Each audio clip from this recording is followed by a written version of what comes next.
سوره زمر یعنی جماعت ها در مکه نازل شده است و از 75 آیت عبارت است. بسم الله الرحمن الرحیم. به نام الله بخشاینده و مهربان. تنزیل الكتاب من الله العزیز الحکیم.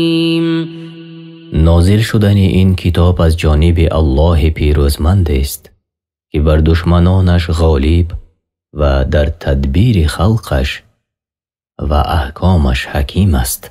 إنا أنزلنا إليك الكتاب بالحق فاعبد الله مخلصا له الدين. هر آینه ما این کتاب را بر تو ای رسول نازل کردیم که آن به حقیقت و عدالت امر می نماید. پس الله را بپرست و تمام دین خود را برای او خالص گردان. ألا لله الدين الخالص والذين اتخذوا من دونه أولياء ما نعبدهم إلا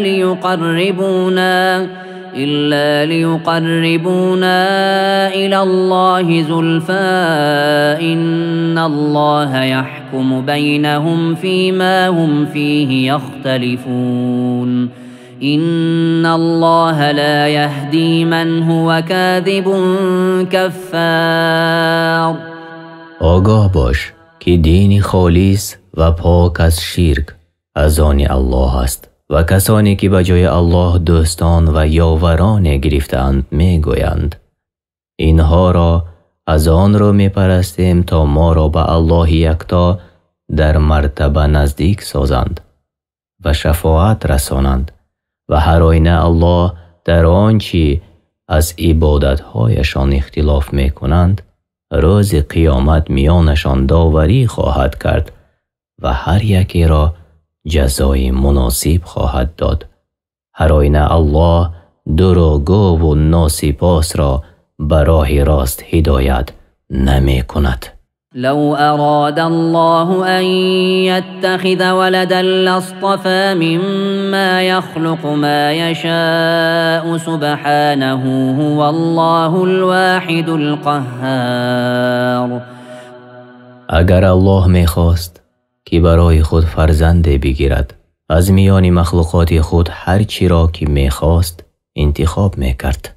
از این نسبت ها الله پاک است. این که بر خود فرزنده بگیرد اوست الله یکتای بینیاست قهار است که همه از قهر او بخاری سر فرو نهادند. خلق السماوات والأرض بالحق يكور الليل على النهار ويكور النهار على الليل وسخر الشمس والقمر كل يجري لأجل مسمى ألا هو العزيز الغفار. آسمان ها و زمین را و آنچه میان آنهاست بر حق بیافرید. شب را به روز می پیچد و روز را به شب می پیچد. یعنی شب می آید و روز می رود و روز می آید شب می رود و آفتاب و ماه را به نفع بندگان رام گردانید و هر یک در مدار خود تا زمان معین در حرکتند. آگاه باش که اوست پیروزمند بر خلقش و آمرزنده است برای توبه کنندگان.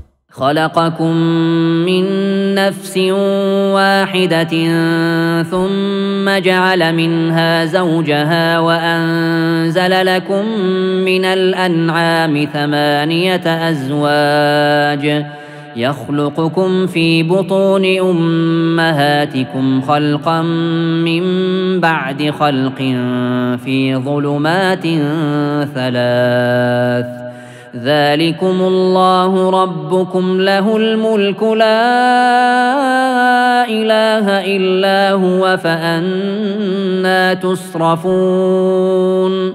ای مردم شما را از یک تن بیافرید که او آدم است و از یک تن زنش حوا را آفرید و برایتان از 4 پایان 8 جفت بیافرید، یعنی نر و ماده از شتر، گاو، گوسفند و بز.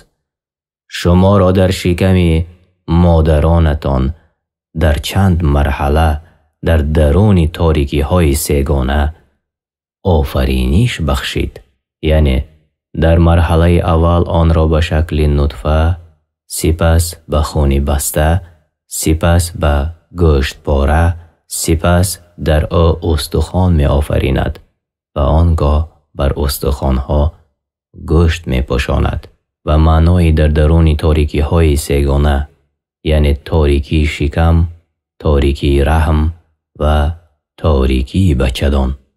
این الله یکتا که همه این چیزها را بیافرید، پروردگار حقیقی و معبود شماست. فرمان روایی در دنیا و آخرت از آن اوست.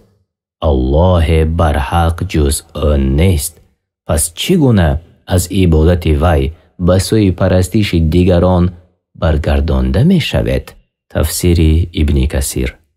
إن تكفروا فإن الله غني عنكم ولا يرضى لعباده الكفر وإن تشكروا يرضه لكم ولا تزر وازرة وزر أخرى ثم إلى ربكم مرجعكم فينبئكم بما كنتم تعملون إنه علیم بذات الصدور. ای آدمان، اگر به پروردگار خود ناسپاسی کنید، ایمان نآورید و از پیامبرش پیروی نکنید، هر آینه الله از شما بی‌نیاز است و شما هستید که به او احتیاج دارید و ناسپاسی را برای بندگانش نمی پسندد. می پسندد که سپاسگزار باشند و هیچ کس باری گناه دیگری را بر دوش نمی کشد. بازگشت همه شما نزد پروردگارتان است. او شما را از کارهایی که می کردید آگاه می کند. او هر آینه به آنچه در دلها می گذرد آگاه است. وإذا مس الإنسان ضر دعا ربه منيبا إليه ثم إذا خوله نعمة منه نسي ما كان يدعو إليه من قبل وجعل لله أندادا ليضل عن سبيله قل تمتع بكفرك قليلا إنك من أصحاب النار. چون به آدمی درد و رنج برسد به پروردگارش روی می آورد و او را به دعا می خواند تا رنج و سختی را که بر او فرود آمده است دفع کند. آنگاه چون به او نعمت بخشد، همه آن دعاها را که پیش از این کرده بود از یاد می برد و برای الله همتایان قرار می دهد تا مردم را از راه الله گمراه کند. بگو ای رسول برایش اندکی از کفرت بهره‌مند شو تا فرا رسیدن اجلت که هر آینه تو از دوزخیان خواهی بود. تفسیر سعدی 1 صفحه 720. أَمَّنْ هُوَ قَانِتٌ آنَاءَ اللَّيْلِ سَاجِدًا وَقَائِمًا يَحْذَرُ الْآخِرَةَ وَيَرْجُو رَحْمَةَ رَبِّهِ قُلْ هَلْ يَسْتَوِي الَّذِينَ يَعْلَمُونَ وَالَّذِينَ لَا يَعْلَمُونَ إِنَّمَا يَتَذَكَّرُ أُولُو الْأَلْبَابِ. آیا این مشرکی که با کفر خود بهره‌مند شده است بهتر است یا آن کسی که در وقتهای شب به عبادت پرداخته یا در سجود است یا در قیام و از عذاب آخرت می ترسد و به رحمت پروردگارش امید دارد؟ بگو آیا آنهایی که می دانند حقیقت دین را با آنهایی که از دین چیزی را نمی دانند مگر برابرند؟ هرگز برابر نیستند. تنها خردمندان پند میگیرند و فرق بین عالمان و جاهلان را میدانند. قل يا عبادي الذين آمنوا اتقوا ربكم للذين أحسنوا في هذه الدنيا حسنة وأرض الله واسعة إنما يوفى الصابرون أجرهم بغير حساب. بگو، یعنی ای پیامبر، این سخنم را برای مؤمنان: ای بندگان من که ایمان آورده اید، از پروردگارتان بترسید با انجام دادن امرهایش و دور بودن از من کرده شده هایش. برای آنان که در حیات این جهانی نیکی کرده اند پاداشی نیک است که آن جنت است و زمین الله وسیع است. پس به آن جای هجرت کنید که در آن پروردگارتان را عبادت کنید و بتوانید دین خود را برپا دارید. حقیقتاً به صبر کنندگان مزدشان پره و به حساب داده می شود. قل إني أمرت أن أعبد الله مخلصا له الدين. بگو ای رسول برای مردم: هر آینه من امر شدم و نیز کسانی که پیرو من هستند تا الله را بپرستم و پرستیش را خاص او گردانم و در عبادتش به او کسی را شریک نآورم. و امرت لأن اكون اول المسلمین. و مأمور شدم که نخستین مسلمانان این امت باشم. قل إني أخاف إن عصيت ربي عذاب يوم عظيم. بگو ای رسول برای مردم: هر آینه من اگر نافرمانی پروردگارم کنم با فرا گذاشتن اخلاص در عبادتش از عذاب روز بزرگ قیامت می ترسم. قل الله اعبد مخلصا له دینی. بگو ای رسول: تنها الله را می پرستم و برای او در دین خود در عبادت و طاعتم اخلاص می ورزم. فاعبدوا ما شئتم من دونه قل إن الخاسرين الذين خسروا أنفسهم وأهليهم يوم القيامة ألا ذلك هو الخسران المبين. پس شما هم ای مشرکان هر چی را غیر از او می خواهید که بپرستید از بت‌ها و دیگر از مخلوقات او، ولی چیزی از آن مرا ضرر نمی رساند. یعنی این دستور برای تهدید و سرزنش آنهاست. بگو هر آینه زیانکاران در حقیقت کسانی هستند که در روز قیامت خود و خاندانشان را زیان رسانیدند و این به آن سبب بود که از ایمان روی برتافتند و خود را در گمراهی انداختند. آگاه باشد که این همان زیانی آشکار است. لهم من فوقهم ظلل من النار ومن تحتهم ظلل ذلك يخوف الله به عباده یا عباد فاتقون. این زیانکاران را در روز قیامت بالای سرشان سایبان‌های از آتش است و نیز در زیر پایشان سایبان‌های از آتش است. این چیزی است که الله بندگان خود را به آن می‌ترساند. پس ای بندگان من، با اجرا نمودن امرهای من و دور بودن از نافرمانی‌هایم از من بترسید. والذين اجتنبوا الطاغوت أن يعبدوها وأنابوا إلى الله لهم البشرى فبشر عباد. با کسانی که از طاغوت یعنی از پرستش بتان و طاعت شیطان پرهیز کردند، از آن که آن را عبادت کنند توبه کردند و به عبادت الله تنها روی آوردند، برایشان خبری خوش است. یعنی در دنیا توفیق از الله و در آخرت رضایت الله نصیبشان می‌گردد که آن جنت است. پس بندگان مرا بشارت ده الذين يستمعون القول فيتبعون أحسنه أولئك الذين هداهم الله وأولئك هم أولو الألباب. آن کسانی که به سخن حق یعنی کتاب الله و از سنت رسول الله صلی الله علیه و سلم گوش می دهند و از بهترین آنچه فرمان یافتند پیروی می کنند، آنها کسانی هستند که الله به راه راست توفیق و به نیکوترین اخلاق هدایتشان کرده است و اینها خیرتمندانند. أفمن حق عليه كلمة العذاب أفأنت تنقذ من في النار. آیا تو می توانی ای رسول کسی را که حکم عذاب بر او برآورده شده است نجات دهی؟ آیا تو می توانی کسی را که در آتش است نجات دهی؟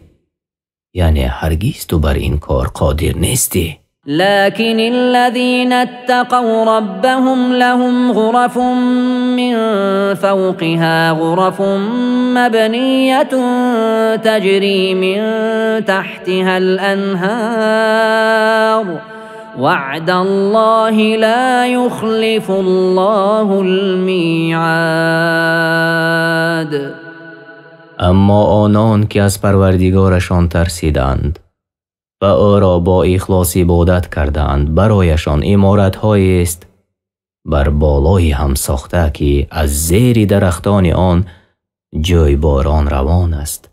این وعده الله است برای بندگان پرهیزگارش و الله به وعده خود خلاف نخواهد کرد. ألم تر أن الله أنزل من السماء ماء فسلكه ينابيع في الأرض ثم يخرج به زرعا مختلفا ألوانه ثم يهيج فتراه مصفرا ثم يجعله حطاما إن في ذلك لذكرى لأولي الألباب. آیا ندیده ای رسول که هر آینه الله از آسمان باران فرستاد و آن را در زمین درآورد، پس آن را چون چشمسارهای در زمین روان گردانید، آنگاه به آن کشتزارهای رنگارنگ بیرویانید، سپس همه خشک می شوند و می بینی که زرد یعنی خزان شدند. سپس آن را ریزه ریزه می گرداند. بیگمان در این کار الله پند برای خردمندان است. افمن شرح الله صدره للإسلام فهو على نور من ربه فويل للقاسية قلوبهم من ذكر الله أولئك في ضلال مبين.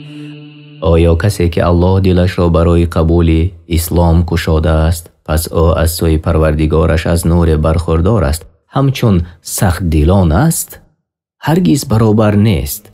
پس وای بر آنان که دلهایشان در برابر ذکر الله سخت است، آنها در گمراهی آشکار هستند. الله نزل أحسن الحديث كتابا متشابها مثانية تقشعر منه جلود الذين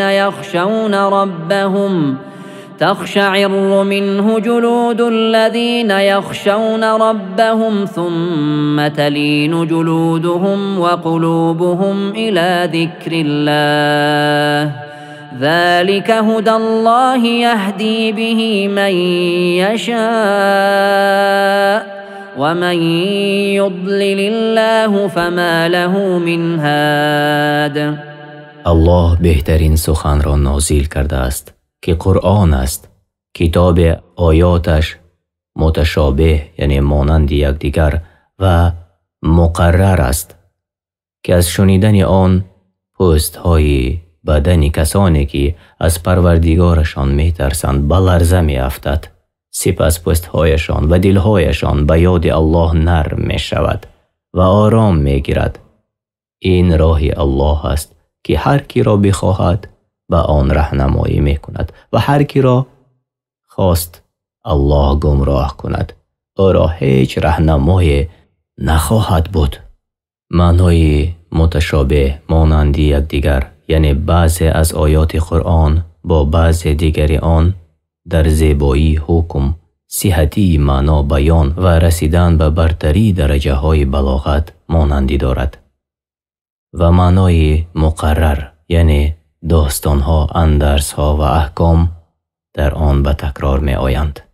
أفمن يتقي بوجهه سوء العذاب يوم القيامة وقيل للظالمين ذوقوا ما كنتم تكسبون.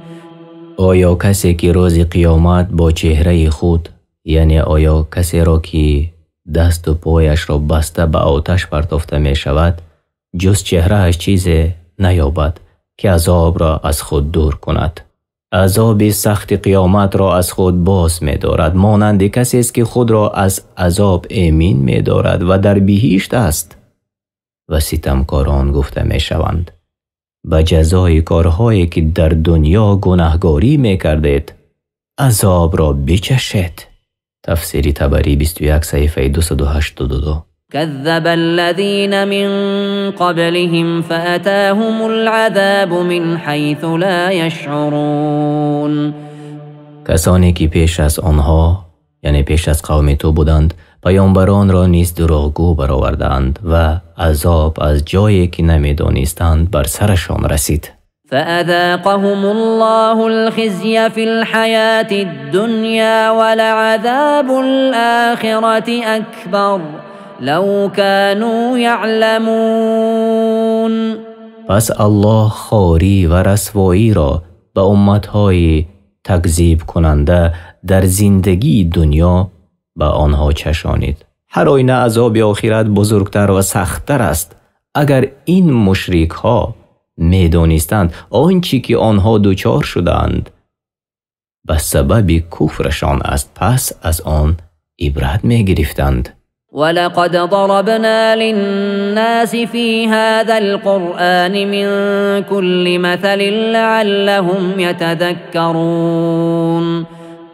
ما در این قرآن برای مردمی که به الله شرک می آورند برای بیم کردن آنها از هر گونه مسئله از مسائل امتهای گذشته آوردیم باشد که پند گیرند. قرآنا عربيا غير ذي عوج لعلهم يتقون. قرآن را به زبان عربی، لفظهایش روشن و معناهایش آسان، به هیچ کجی و کاستگی نازل کردیم باشد که پرهیزگاری کنند با انجام دادن امرهایش و دور بودن از من کرده هایش. ضرب الله مثلا رجلا فيه شركاء متشاكسون ورجلا سلما لرجل هل يستويان مثلا الحمد لله بل أكثرهم لا يعلمون. الله مثل میزند مردی را که غلام است، چند مالک ناسازگار در او شریکند و بر سر او اختلاف دارند و هر یکی از آنها می خواهد که گفته او را کند و مرد دیگری که غلام است تنها از آن یک مالک می باشد. آیا این دو غلام با هم برابرند؟ البته برابر نمی شوند. اینچنین مشرک در حیرانی و شک است و مؤمن در راحت و آرامی است. سپاس الله را، بلکه اکثر آنها حق را نمی دانند تا پیروی آن کنند. إنك ميت وإنهم ميتون. هر آینه تو ای رسول می میری و آنها نیز می میرند. ثم إنكم يوم القيامة عند ربكم تختصمون. سپس همه در روز قیامت در نزد پروردگارتان با یکدیگر به نیزا و کشمکش می پردازد. پس او میان شما با عدالت داوری خواهد کرد. فمن أظلم ممن كذب على الله وكذب بالصدق إذ جاءه أليس في جهنم مثوى للكافرين. پس کیست ستمگارتر از آن که بر الله دروغ می بندد و چنین می پندارد که او فرزند یا شریک یا همسر دارد یا بگوید که به من وحی آمده است حال آن که به او وحی نآمده است و سخن راست یعنی قرآن را که بر محمد صلی الله علیه و سلم آمده است دروغ می برآورد. آیا کافران را در جهنم جایگاه نیست؟ آره. والذي جاء بالصدق وصدق به أولئك هم المتقون.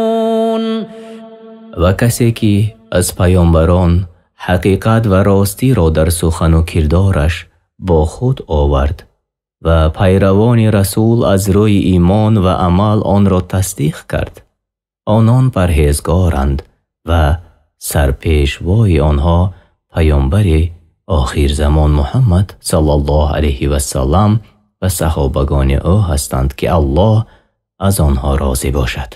تفسیر سعدی 1 صفحه 724. لهم ما يشاءون عند ربهم ذلك جزاء المحسنين. برایشان هرچی بخواهند در نزد پروردگارشان از لذت‌های گوناگون دلکش آماده است. این است پاداش نیکوکاران. لیکفر الله عنهم اسوأ الذی عملوا ویجزیهم اجرهم باحسن الذی كانوا یعملون. تا الله بهترین عمل‌هایی را که در دنیا کردند به سبب توبهشان از آنان نابود کند و بهتر از آنچه که در دنیا کردند پاداششان دهد و آن جنت است. الیس الله بکاف عبده و یخوفونک بالذین من دونه ومن یضلل الله فما له من هاد.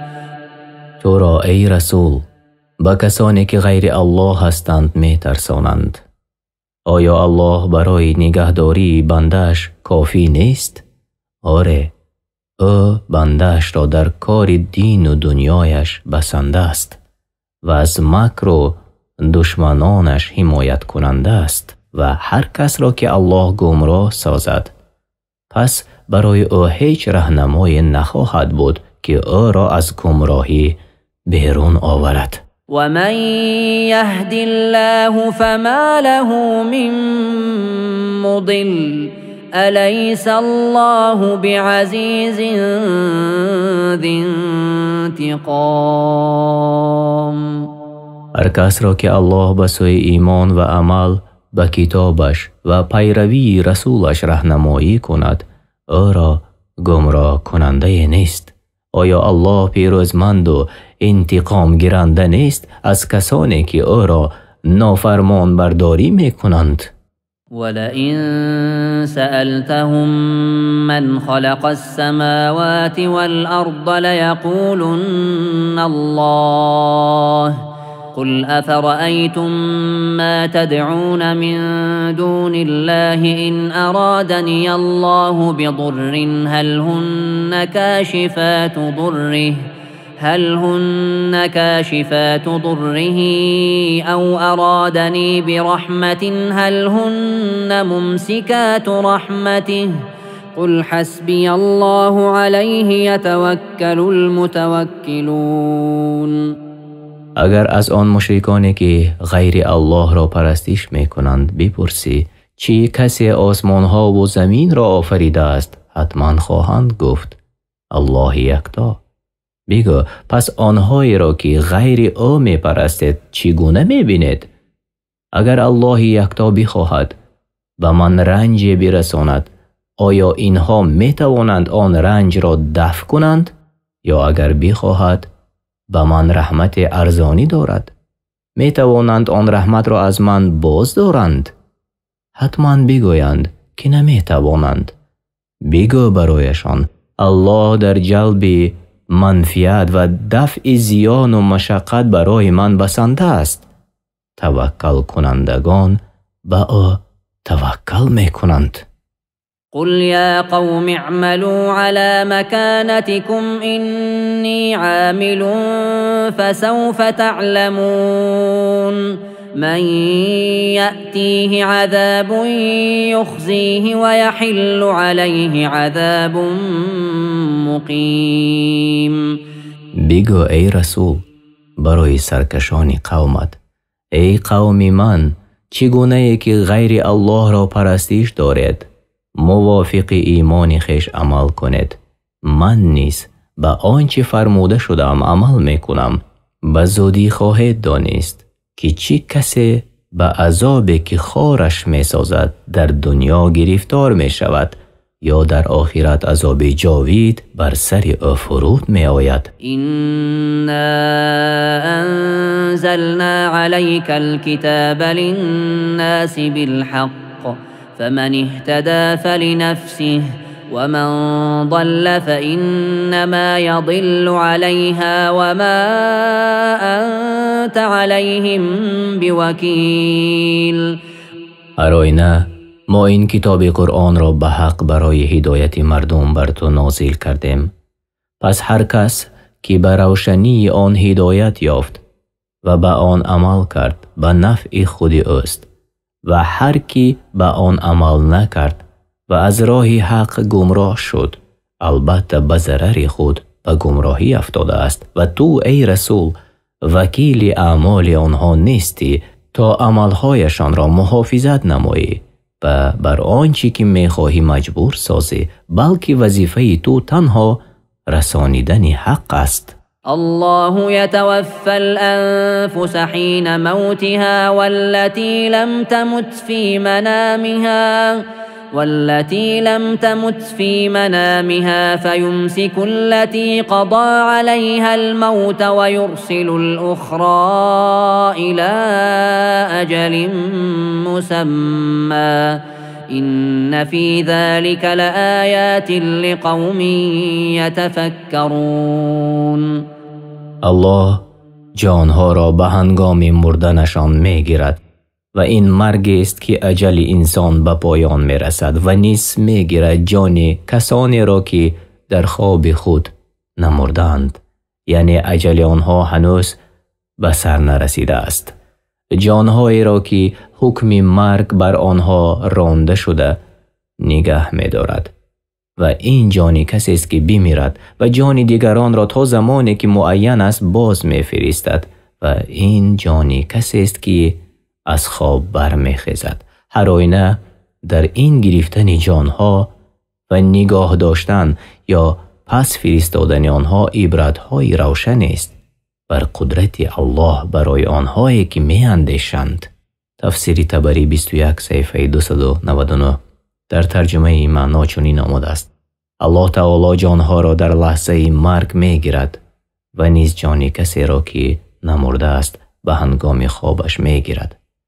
آنگاه جانهایی را که حکم مرگ بر آنها رانده است نگه می‌دارد و جان دیگران را باز پس می‌فرستد تا هنگام معین، یعنی تا مرگ. در این امر برای هر کی بیاندیشد نشانه‌های از قیامت است. ام اتخذوا من دون الله شفعاء قل اولو كانوا لا يملكون شيئا ولا يعقلون. آیا این مشرکان غیر الله شفاعتگران اختیار کردند تا برایشان نزد او شفاعت کنند؟ بگو ای رسول برایشان حتی اگر آن شفاعتگران قدرت به کار نداشته باشند و چیزی را در نیابند، باز هم آنها را به شفاعت می‌خوانید. قل لله الشفاعة جميعا له ملك السماوات والأرض ثم إليه ترجعون. بگو یعنی ای رسول برای مشرکان شفاعت سراسر از آن الله است و کسی در آن راه ندارد مگر این که شفاعتگر از کسانی باشد که الله او را برای شفاعت پسندیده باشد. از آن اوست فرمان روایی آسمان ها و زمین، پس واجب است که شفاعت را از آن ذات بطلبند که او صاحب تمام ملک است و سزاوار عبادت خالص است. سپس روز قیامت برای حساب و جزا همه به نزد او بازگردانیده می شود. وَإِذَا ذُكِرَ اللَّهُ وَحْدَهُ اشْمَأَزَّتْ قُلُوبُ الَّذِينَ لَا يُؤْمِنُونَ بِالْآخِرَةِ وَإِذَا ذُكِرَ الَّذِينَ مِن دُونِهِ إِذَا هُمْ يَسْتَبْشِرُونَ. و چون الله را به یکتایی یاد کنند، دلهای آن کسان که به قیامت و آن روز زنده شدن بعد از مردن است ایمان نیاوردند نفرت کند. و چون کسانی که بت‌ها غیر از او تعالی یاد شوند شادمان شوند. یعنی هنگامی که الله تعالی به یکتایی یعنی به توحید یاد می شود، دلهای کسانی که به آخرت ایمان ندارند متنفر یعنی و بیزار می گردد. و چون از معبودان غیر از الله تعالی یاد شود آنگاه است که مشرکان شادمان می گردند. قل اللهم فاطر السماوات والأرض عالم الغيب والشهادة أنت تحكم بين عبادك فيما كانوا فيه يختلفون. بگو یا الها تویی پدید آورنده آسمان ها و زمین، دانای نهان و آشکار، تو میان بندگانت در هر چی در آن اختلاف میکردند داوری میکنی. هدایت فرما مرا به اذن خود در این چی اختلاف شده است از حق. تو خود هدایت میکنی به راه راست کسی را که میخواهی. یعنی بگو بار الها ای آفریننده آسمان ها و زمین، ای داننده نهان و آشکار، تو در میان بندگانت در مورد اختلافشان داوری خواهی کرد.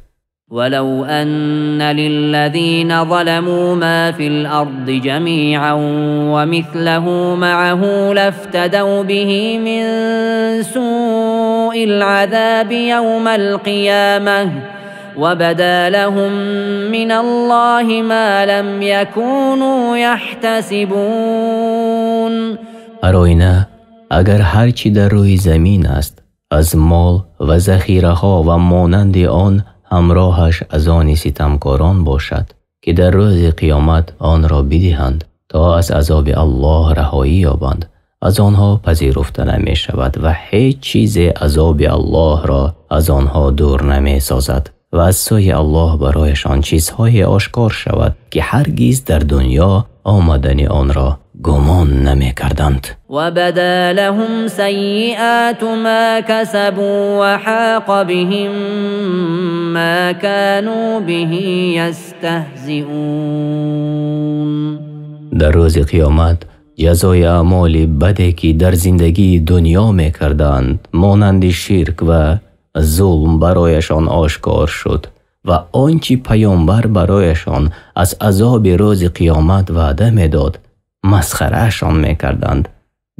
گیردشان را بگرفت. فإذا مس الإنسان ضر دعانا ثم إذا خولناه نعمة منا قال إنما أوتيته على علم بل هي فتنة ولكن أكثرهم لا يعلمون. چون آدمی را رنج رسد ما را با دعا می خواند و چون رنج و سختی را از او برداریم و از جانب خویش نعمت ارزانیش داریم و پروردگارش ناسپاسی کند و گوید هر آینه به سبب داناییم این نعمت را به من دادند و من به این سزاوار هستم، بلکه این نعمت ها آزمایش باشد ولی اکثر آنها نمی دانند که این فتنه است نه بخشیدن نعمت. قد قالها الذين من قبلهم فما أغنى عنهم ما كانوا يكسبون. آراینا کسانی که پیش از آنها بودند مانند قارون و دیگران نیز این سخنان را گفتند که ما این نعمت را بر اساس علمی که داریم داده شده ایم، پس آنچه به دست آورده بودند از مال و فرزندان و بهره دنیا برایشان فایده نبخشید و عذاب را از آنان دور نکرد. فأصابهم سيئات ما كسبوا والذين ظلموا من هؤلاء سيصيبهم سيئات ما كسبوا وما هم بمعجزين. پس جزای بدی‌هایی که کرده بودند از امت‌های پیشینه به آنها رسید و کسانی که ای رسول از آنها یعنی از قوم تو ستم کردند و جزای بدی‌هایی که می‌کردند به زودی به آنها خواهد رسید و آنها الله را عاجز کننده نیستند و راهی گریز ندارند. أولم يعلموا أن الله يبسط الرزق لمن يشاء ويقدر إن في ذلك لآيات لقوم يؤمنون. آیا هنوز ندانستند که هر آینه الله است که رزق و روزی هر کس را که بخواهد از بندگانش خواه شایسته کار باشد یا بدکار افزون می سازد یا تنگروزیش می کند و هر آینه در این رزق وسیع یا تنگروزی عبرت هاست برای مردمی که به امر الله ایمان می آورند و به آن عمل می کنند. قل يا عبادي الذين أسرفوا على أنفسهم لا تقنطوا من رحمة الله إن الله يغفر الذنوب جميعا إنه هو الغفور الرحيم. بگو ای رسول از جانب من به بندگانم ای بندگان من که بر زیان خیش با انجام دادن گناه به حد اسراف کرده اید از رحمت و مغفرت الله ناامید مشوید، زیرا الله همه گناهان را می آمرزد. هر آینه اوست آمرزنده برای توبه کنندگان و به آنها مهربان. وأنيبوا إلى ربكم وأسلموا له من قبل أن يأتيكم العذاب ثم لا تنصرون. ای مردم پیش از آن که عذاب فرا رسد و کسی به یاریتان بر نخیزد به پروردگارتان روی آورید و به او تسلیم شوید. واتبعوا أحسن ما أنزل إليكم من ربكم من قبل أن يأتيكم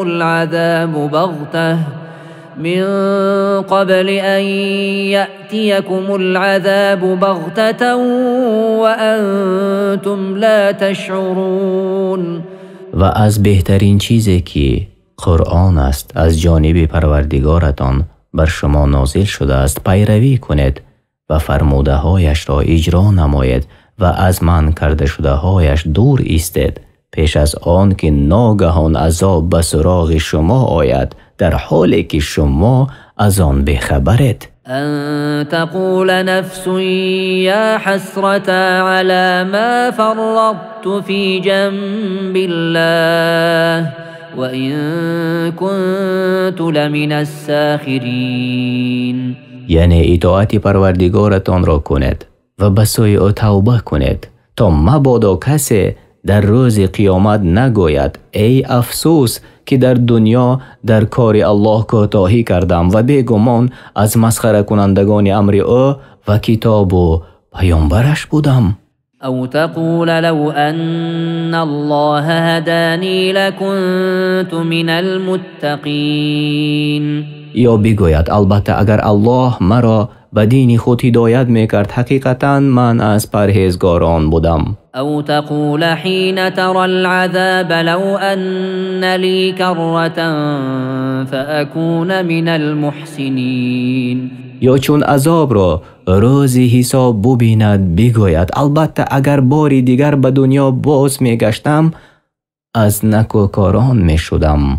بلى قد جاءتك آياتي فكذبت بها واستكبرت وكنت من الكافرين. آره، نشونان است که تو میگویی، بلکه حق این است که آیات من برای تو نازل شد و تو از قبول آن گردن کشی کردی و از کافران بودی. ويوم القيامة ترى الذين كذبوا على الله وجوههم مسودة أليس في جهنم مثوى للمتكبرين. در روز قیامت کسانی را که به الله دروغ بستند میبینی رویشان سیاه شده است. آیا تکبر کنندگان را در جهنم جایگاه نیست؟ آره. وينجي الله الذين اتقوا بمفازتهم لا يمسهم السوء ولا هم يحزنون. و الله پرهیزگاران را به سبب راه نجات یابی که در دنیا پیش گرفته بودند از عذاب جهنم نجات می دهد و آنها هیچ بدی از عذاب جهنم نرسد و نه آنها غم و اندوهگین باشند بر آنچه که از نصیبه های دنیا از دست دادند. یعنی الله تعالی پرهیزگاران را با وارد کردن به مکان کامیابیشان نجات می دهد. یعنی در بهشت نه رنج به آنان می رسد و نه اندوهگین می شوند. الله خالق كل شيء وهو على كل شيء وكيل. الله آفریدگاری همه چیز است و او بر همه چیز نگهبان است و همه امور خلقش را تدبیر می کند. له مقاليد السماوات والأرض والذين كفروا بآيات الله أولئك هم الخاسرون. کلیدها یعنی خزینه های آسمان ها و زمین نزد اوست. کسی را از بندگانش بخواهد می دهد و آنها که به آیاتی یعنی قرآن الله کافر شدند و از این دنیا به ایمان رفتند و در آخرت در دوزخ جاویدان ماندند و آنها از زیان دیدگان هستند. یعنی کلید گنجینه های آسمان ها و زمین از آن اوست و کسانی که به آیات الهی کافر شدند قطعاً زیانکارانند. قل أفغير الله تأمروني أعبد أيها الجاهلون. بگو ای رسول به مشرکان قومت، ای نادانان آیا مرا فرمان می دهید که غیر از الله را بپرستم و حال آن که چیزی از عبادت برای غیر او سزاوار نیست؟ ولقد أوحي إليك وإلى الذين من قبلك لئن أشركت ليحبطن عملك ولتكونن من الخاسرين. و به تحقیق به تو ای رسول و پیامبرانی پیش از تو وحی شده است که اگر شرک بیاورید همه عملهایتان ناچیز گردد و در دین و آخرت خود از زیان کنندگان خواهد بود. بل الله فاعبد وکن من الشاکرین. بلکه ای پیامبر الله را با اخلاص بپرست و سپاسگزار نعمتهای او باش. وما قدر الله حق قدره والأرض جميعا قبضته يوم القيامة والسماوات مطويات بيمينه سبحانه وتعالى عما يشركون. و این مشرکان الله را چنان که سزاوار بزرگی اوست نشناختند و در روز قیامت تمام زمین در قبضه یعنی مشت اوست و آسمان ها در هم پیچیده در دست راست اوست. پاک است و برتر از هر چی شریکی او می‌پندارند. در این آیت از صفات ذات الله، دستی راست و مشت و پیچیدن آسمان‌ها در هم اثبات شده است. این صفت‌ها بیچگونگی و بیمانندی که لایق به بزرگی و عظمت الله می‌کنند اثبات کرده می‌شود. ونفخ في الصور فصعق من في السماوات ومن في الأرض إلا من شاء الله ثم نفخ فيه أخرى فإذا هم قيام ينظرون. و در صور دمیده شود. پس هر کی در آسمان ها و هر کی در زمین است جز آنهایی که الله بخواهد بیهوش می شوند و بمیرند و برای زنده گردانیدن خلایق برای حساب باری دیگر در آن صور دمیده شود. ناگهان از جای بر می خیزند و می نگرند که با آنها چی عمل انجام می شود.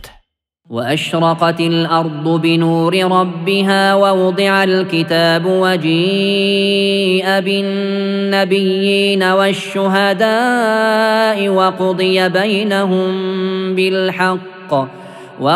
بينهم بالحق وهم لا يظلمون. و زمین در روز قیامت برای حکم بندگان به نور پروردگارش روشن شود و ملائکه ها نامه های اعمال را بنهند و پیامبران و گواهان را بیاورند و در میان مردم به درستی داوری شود و بر کسی نه کم و نه بیش ستم نمی شود. یعنی پیامبران آورده می شوند تا در خصوص رسانیدن پیام الهی به امتهایشان پرسیده شوند و بر ضد آنها گواهی دهند. تفسیر سعدی 1 صفحه 729. ووفیت كل نفس ما عملت وهو اعلم بما يفعلون. پاداش هر کس برابر کردارش به پرگی داده می شود، در حالی که الله به کارهایی که در دنیا می کردند از طاعت یا گناه آگاه تر است. وسیق الذین کفروا الى جهنم زمرا حتى اذا جاءوها فتحت ابوابها وقال لهم خزنتها ألم يأتكم رسل منكم يتلون عليكم آيات ربكم وينذرونكم لقاء يومكم هذا قالوا بلى ولكن حقت كلمة العذاب على الكافرين. و کافران را گروه گروه به جهنم برانند. چون به جهنم رسند درهایش گشاده شود و نگهبان آتش گویند چگونه الله را نافرمان برداری کردید و معبودی برحق بودنش را انکار کردید؟ آیا پیامبران از خود شما بر شما فرستاده نشدند تا آیات پروردگارتان را برایتان بخوانند و شما را از دیدار با چنین روز بترسانند؟ کافران اقرار شده می گویند بله، پیامبرانی برحق فرستاده شده بودند و ما را از این روز بیم کردند، ولی بر کافران فرمان عذاب محقق شده بود. قیل ادخلوا ابواب جهنم خالدین فیها فبئس مثوى المتکبرین. برای منکران حق گفته شود، یعنی دروغ شمارندگان حق، از درهای جهنم داخل شوید، همیشه در آنجا خواهید بود. جایگاه سرکشان چی بد جایگاه است که از ایمان آوردن به الله سرکشی کردند و به شریعت او عمل نکردند. وسیق الذین اتقوا ربهم الى الجنة زمرا حتى إذا جاءوها وفتحت أبوابها وقال لهم خزنتها سلام عليكم طبتم فادخلوها خالدین. و آنان را که از پروردگارشان ترسیدند و عمل به طاعت او کردند گروه گروه به بهشت میبرند.